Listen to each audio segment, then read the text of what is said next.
The phone's harsh ring pierced the silence of my apartment at 2:17 a.m. My heart jumped as I fumbled for my cell, knowing that nothing good comes from middle-of-the-night calls. My mother's broken voice confirmed my fears before she even finished her first sentence. "Harper, it's Dad. He's had a stroke. My name is Harper, and that call changed everything." I sat up in bed, already reaching for the lamp. "How bad is it?" The words caught in my throat as I heard my mother's muffled sobs. "The doctors. They're not sure yet. He's in the ICU. Chloe's not answering her phone, and I can't do this alone, honey." Course Chloe wasn't answering. My little sister was probably at some club, her phone buried in her designer purse while our father fought for his life. I pushed down the familiar surge of resentment and focused on what needed to be done. Which hospital? I was already pulling on jeans, wedging the phone between my ear and shoulder. "I'll be there in 3 hours. St. Mary's." "Harper, I'm so scared." My mother's voice cracked, and for a moment she sounded ancient. He just collapsed in the kitchen. One minute he was making tea, the next. I grabbed my emergency overnight bag, the one I'd started keeping packed after Dad's first minor heart scare last year. "Mom, listen to me. I'm on my way." "Have you called Aunt Sarah?" "No, I haven't called anyone yet." "Okay, I'll handle it. Just stay with Dad." I hesitated, then added, "Try Chloe again. Text her that it's an emergency." The drive from Philadelphia to our hometown in Connecticut was a blur of empty highways and too many thoughts. Every few minutes, my eyes would drift to my phone, waiting for a message from Chloe saying she was on her way too. Nothing came. I called Aunt Sarah, who promised to head to the hospital right away. Then I called Maya, my best friend and the only person who truly understood the complicated dynamics of the Quinn family. "Want me to come with you?" she asked, though I could hear her young daughter crying in the background. "No, stay with Emma. I'll keep you posted." I paused, gripping the steering wheel tighter. "Maya, what if he doesn't?"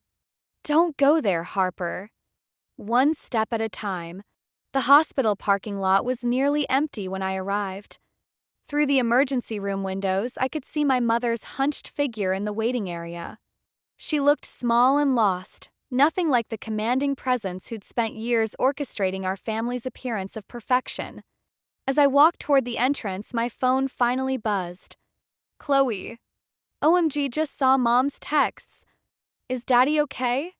Me and Ethan are in Vegas for the weekend, but we can try to get a flight back tomorrow maybe?" I stared at the message, feeling that familiar mix of anger and disappointment. Vegas. Of course. Well, I'd spent the past year helping Dad with his doctor's appointments and watching Mom pretend everything was fine. Chloe had been living her best life on our parents' dime. I typed back a single word, "Hurry." Inside, Mom practically collapsed into my arms. Over her shoulder, I caught a glimpse of Dad through the ICU window. Tubes and wires surrounded him, making him look small and fragile, nothing like the strong, vibrant man who'd taught me to ride a bike and change a tire.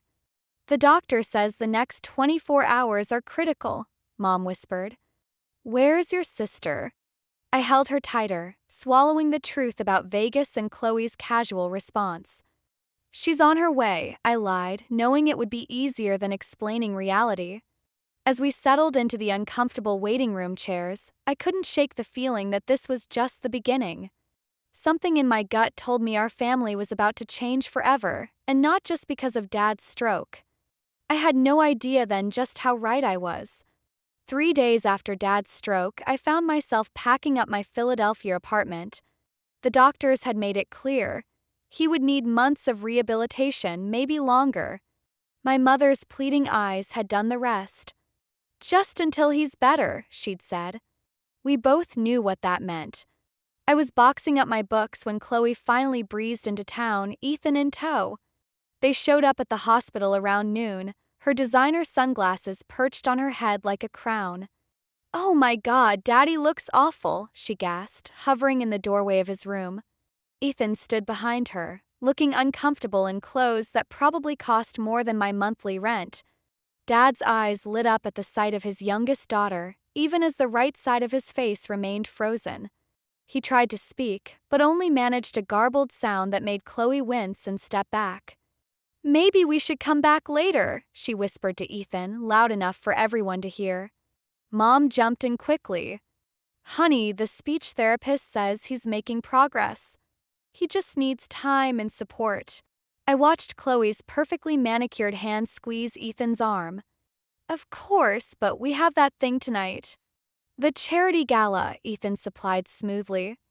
"Can't really skip it, we promised the Hendersons."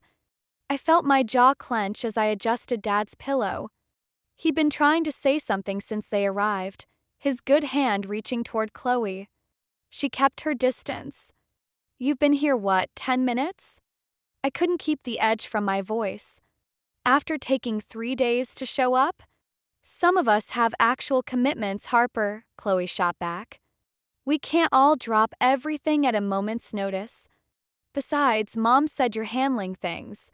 Mom stepped between us, her smile strained. "Girls, please. Your father doesn't need this right now."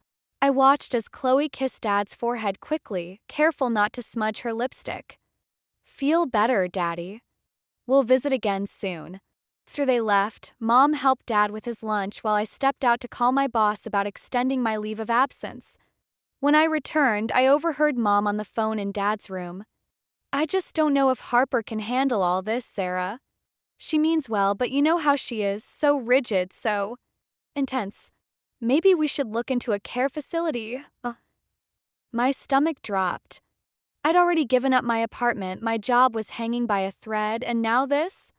Dad must have sensed my presence because he made a sound, drawing Mom's attention. She turned, phone still to her ear, and saw me in the doorway. "Oh, I'll call you back," she said quickly to Aunt Sarah. "A care facility?"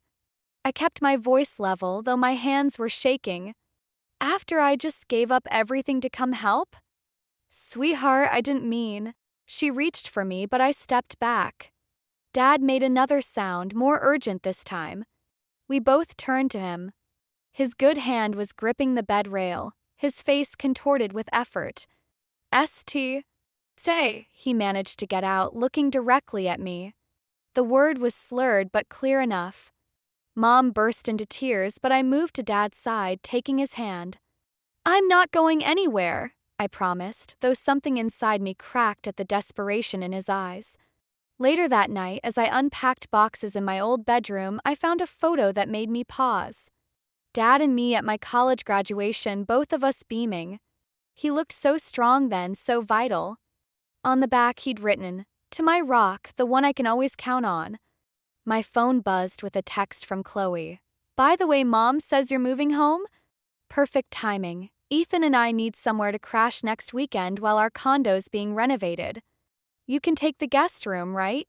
I stared at the message for a long moment before turning off my phone. As I taped up another box, I couldn't shake the feeling that I was sealing away more than just my independence. I was locking myself into a role I might never escape.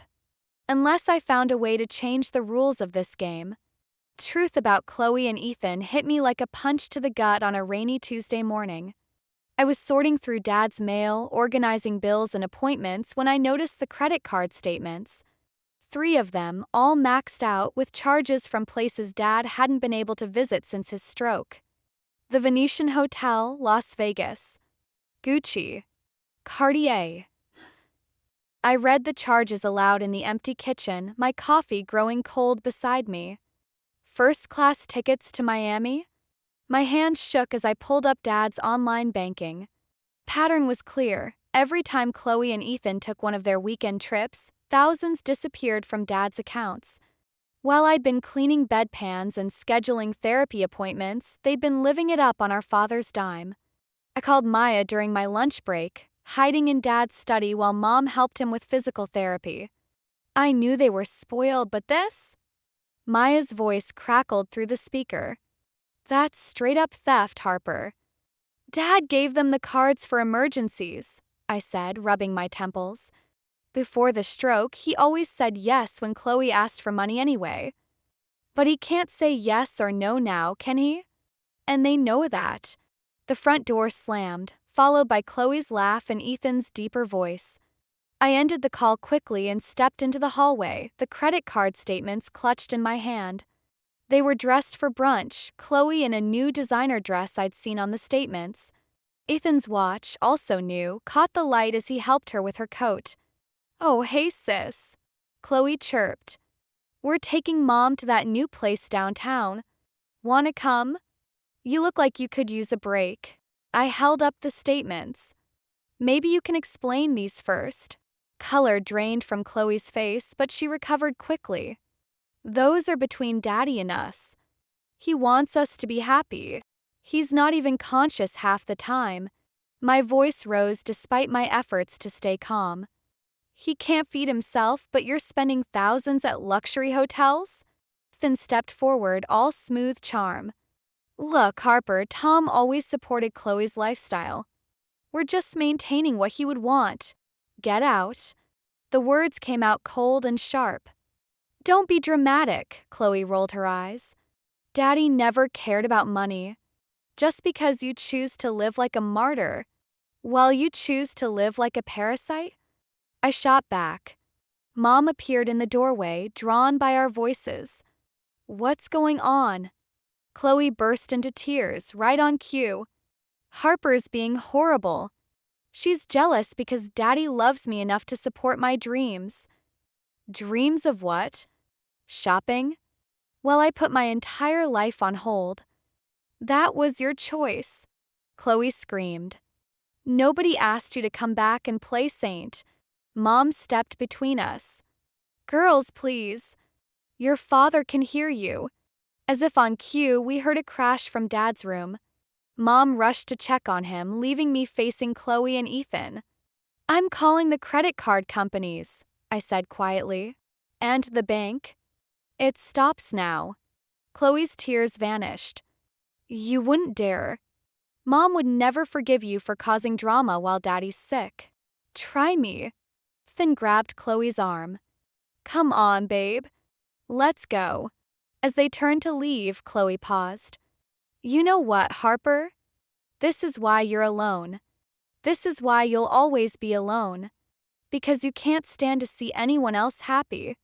They left, the door closing behind them with a soft click that felt like a gunshot. I stood there, statements crumpled in my fist, listening to Mom soothe Dad in the other room.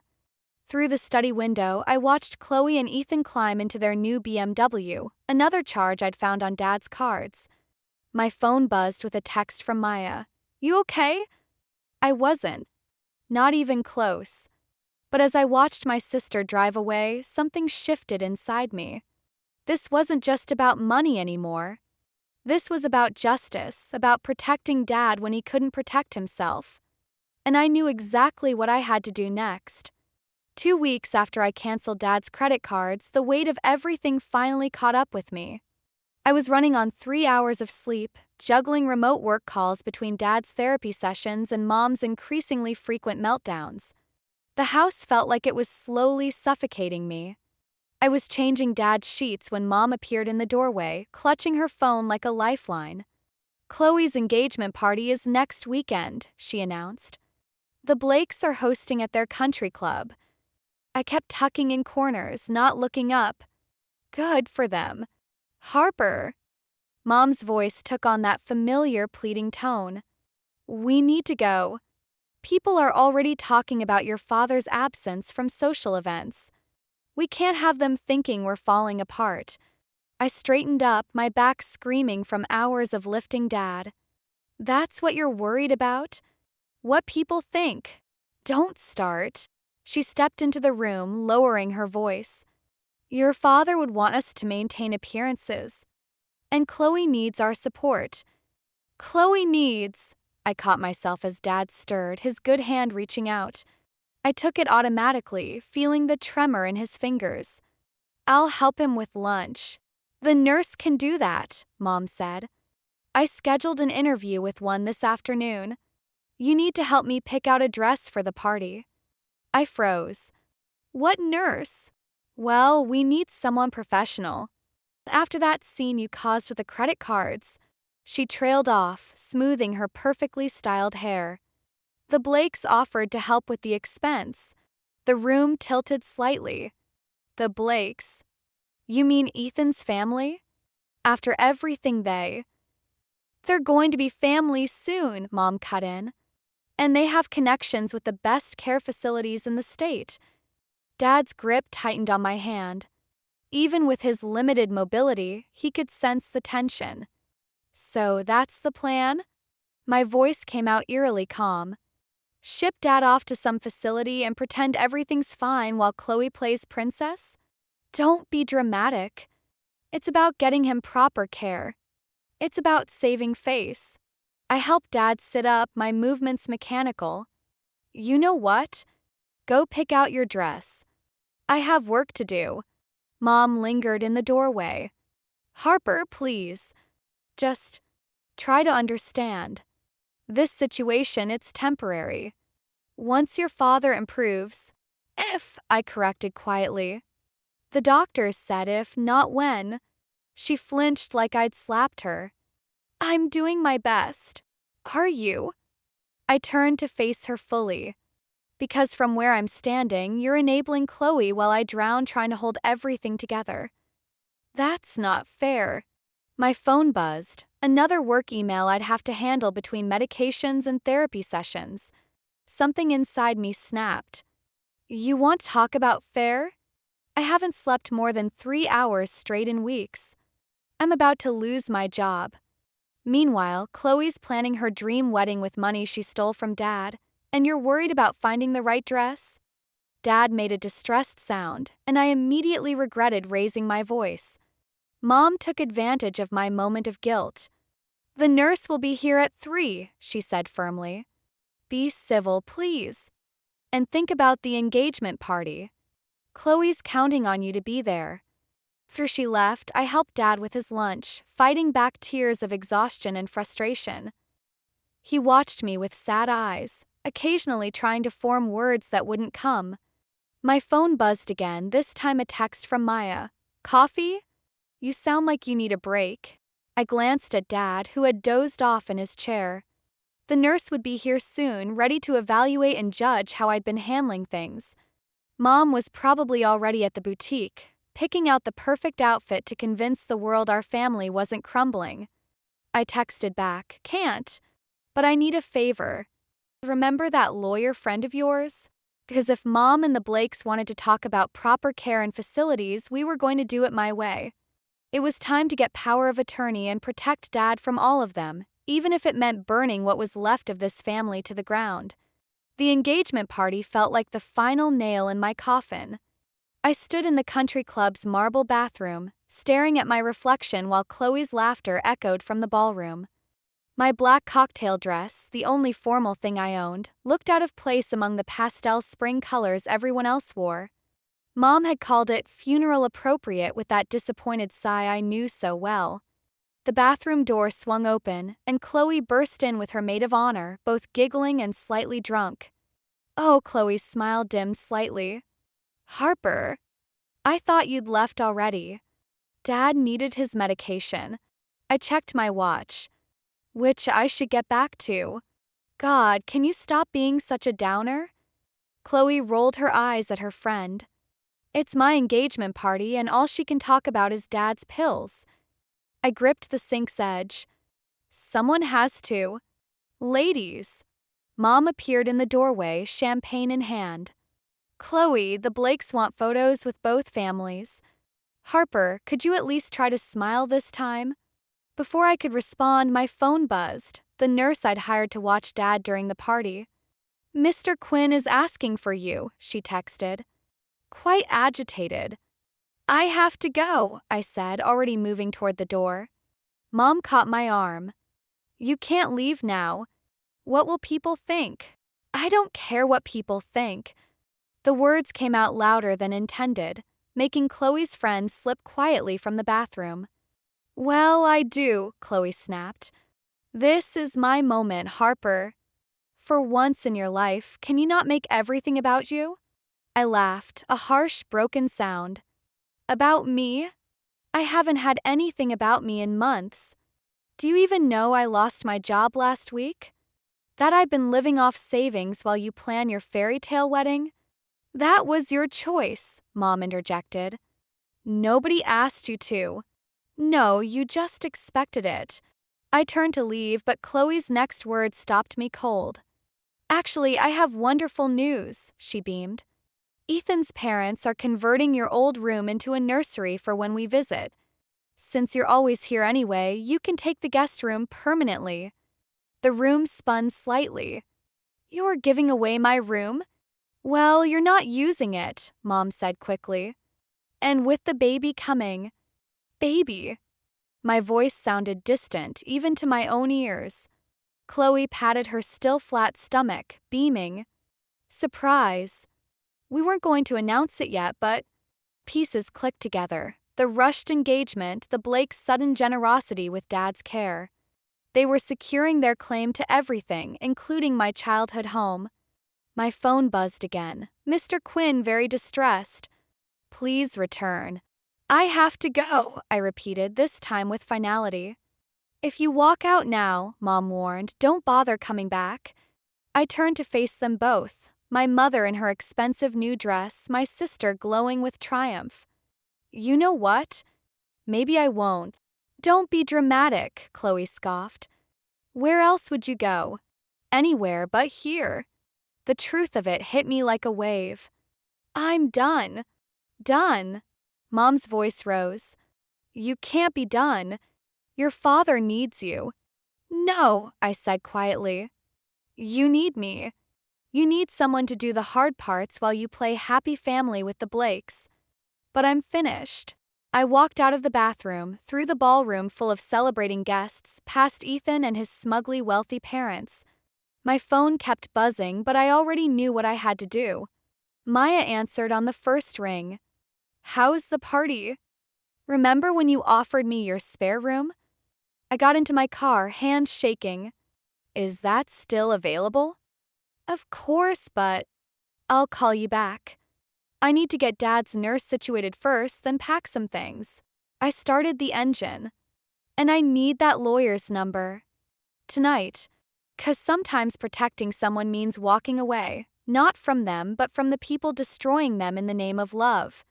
I'd protect Dad, but I'd do it my way, with legal authority instead of martyrdom. And maybe, just maybe, I'd finally protect myself too. The lawyer's office felt too bright, too sterile for the kind of warfare I was about to start. Maya sat beside me while I signed the papers requesting emergency power of attorney over Dad's medical and financial decisions. My hands didn't shake anymore. They hadn't since I'd walked out of that engagement party 3 days ago.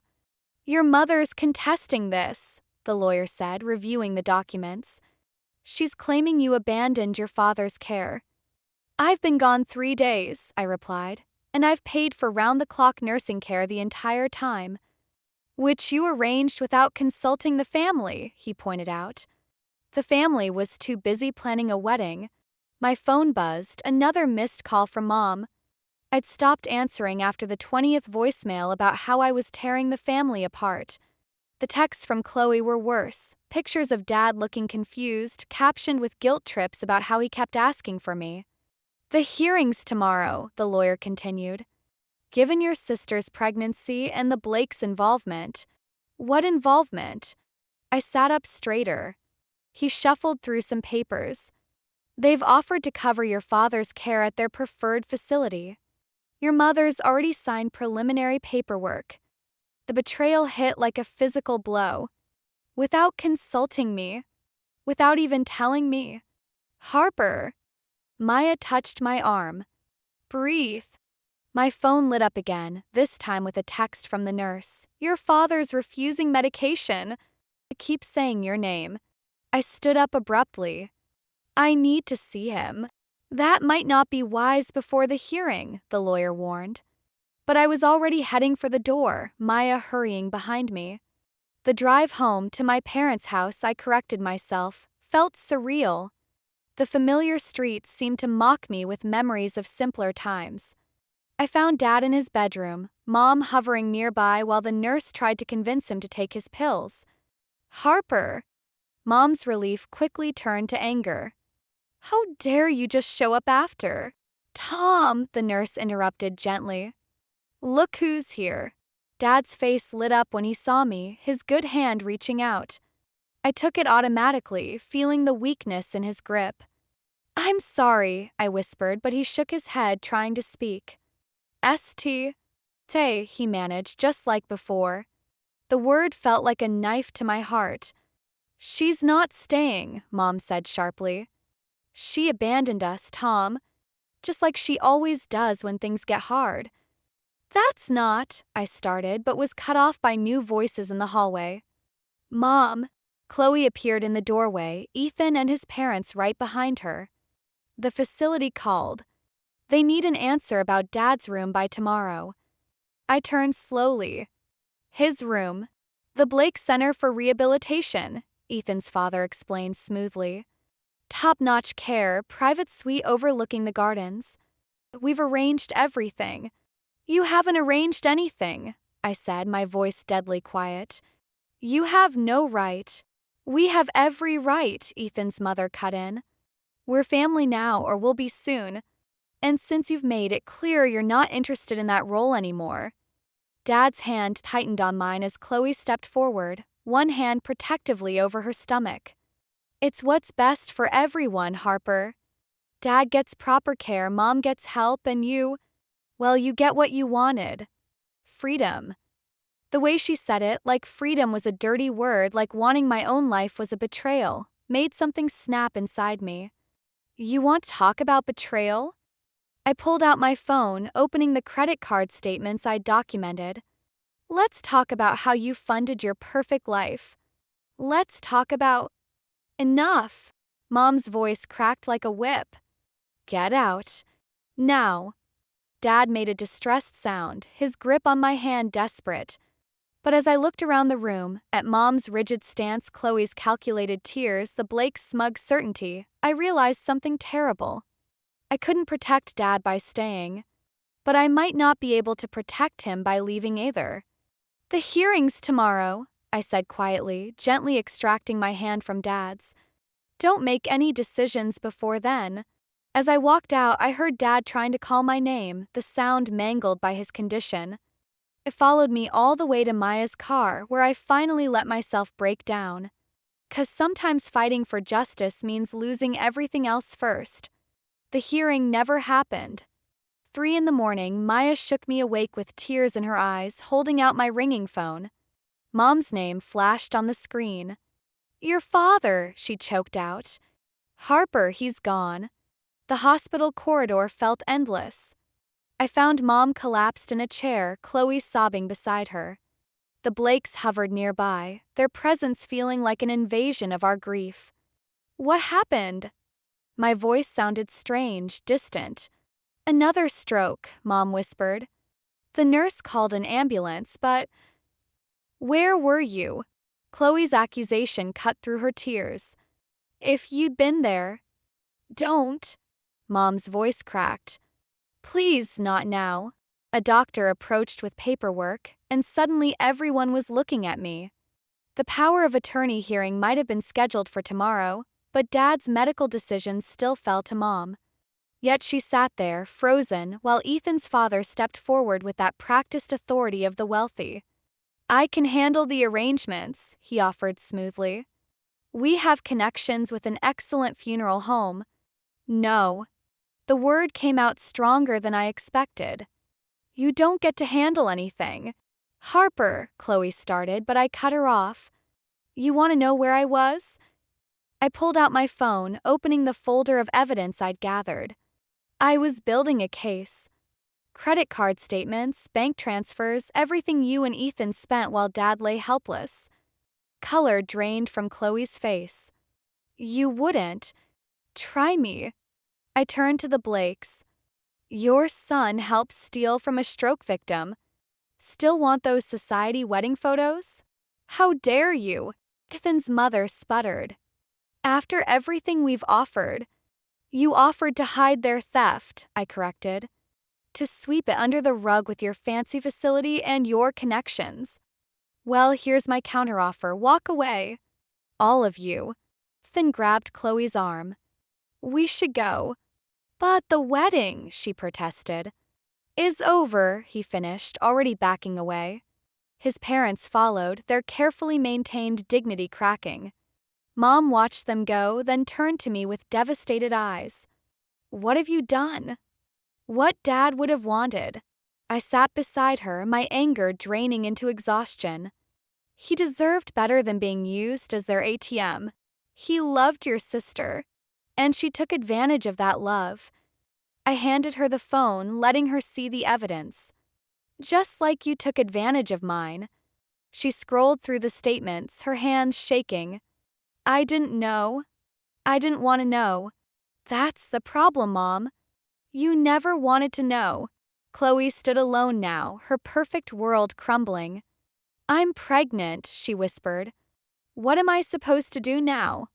Grow up, I replied simply. Get a job. Live within your means. Like the rest of us. She fled down the corridor, mascara streaking her cheeks. Mom made a move to follow, but I caught her arm. Let her go. She needs to learn. And what about you? Mom asked quietly. What do you need? I looked at the emergency room doors, behind which Dad's body lay cooling. The father who taught me strength had died while I was fighting to protect him. The irony felt like acid in my throat. I need to say goodbye, I said finally. And then I need to leave. Harper. Not forever, Mom. But I can't keep setting myself on fire to keep everyone else warm. I stood up, straightening my spine. I'll help with the funeral arrangements, but after that I need time. She nodded slowly, something like understanding finally crossing her face. He was proud of you, you know. Even at the end, he kept trying to tell me something about you being strong. The tears I'd been holding back finally spilled over.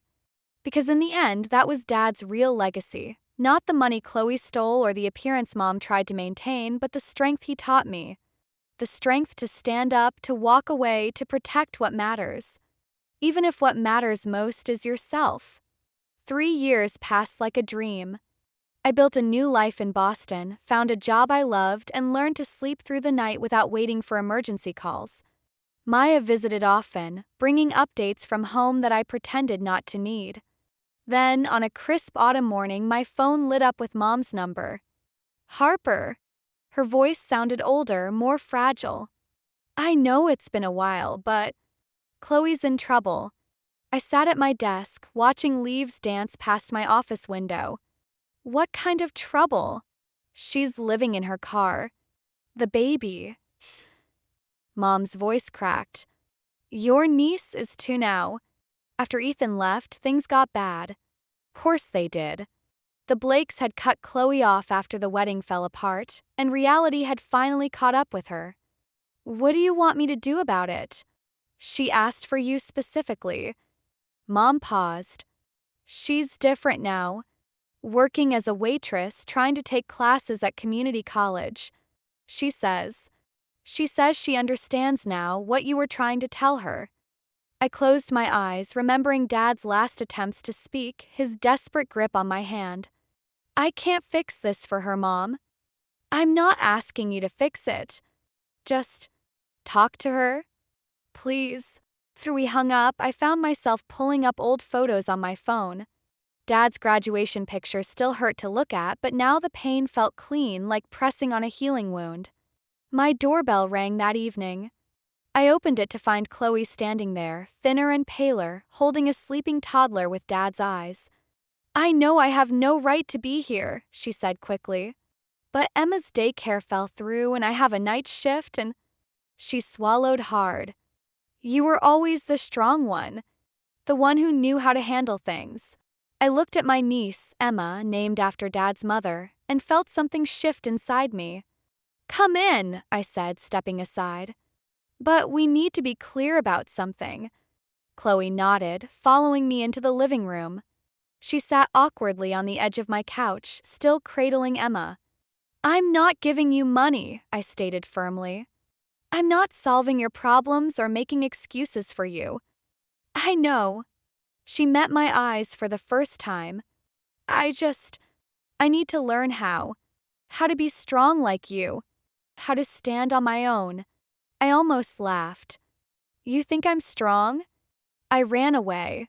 No, she shook her head. You stood your ground. There's a difference. She glanced down at Emma. I get that now. I want her to understand it too someday.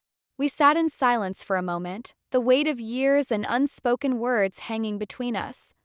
I have a spare room, I said finally. You can stay until you find something stable. But there are conditions. Anything. You keep your job. You take those classes. And you start therapy. I took a deep breath. We both do. Chloe's eyes filled with tears. I'm so sorry, Harper. For everything. Dad would be. Don't. I held up a hand. We can't change the past. But maybe we can learn from it. Later that night, after helping Chloe settle Emma in the spare room, I found a forgotten photo tucked in an old book. Dad and me in his workshop, both covered in sawdust, grinning at the camera. On the back, in his steady handwriting, teaching Harper about foundations. Strong ones take time.